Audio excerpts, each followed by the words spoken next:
Lesson 2. Level B1. B1 plus. The conditionals. The first conditional and future time clauses. Unless, as long as, provided that. Story 1. Matt, 22 years old, Canada. Provided that Jason behaves himself this time, I'll let him come to the party.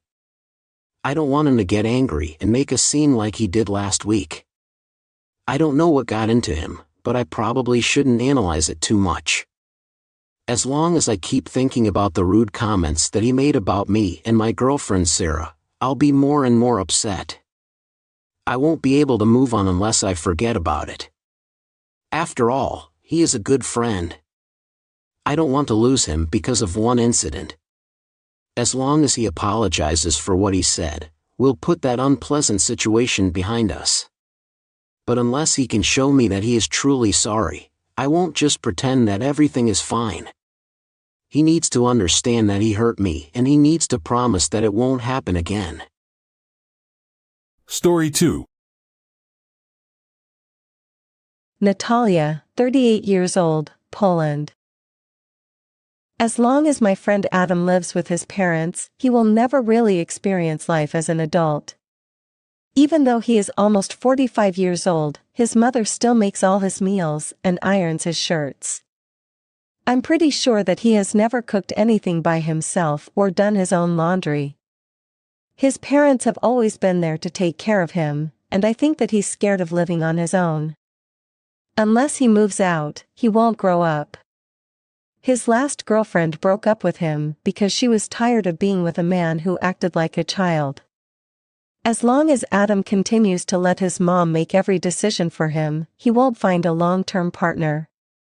I know that he wants to be more independent, but he feels like it's too late to change anything.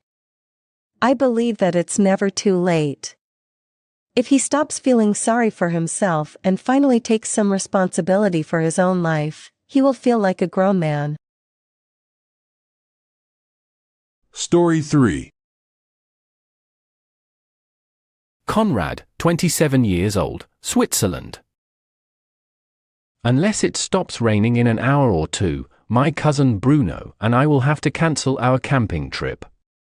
I would hate to do it because we have been planning the trip for weeks, but don't want to get stuck in the rain and mud for 2 days. Provided that we are lucky and the sun comes out, we will head out to the mountains this evening. I really hope so. If not, we will have to think of something else to do this weekend. As long as we spend it together, we will definitely find a way to have fun. I will be happy as long as I don't sit around the house alone. That is how I have been spending most of my free time lately, and I'm sick of it. I will go crazy unless I finally do something a bit adventurous or creative. The end of Lesson 2.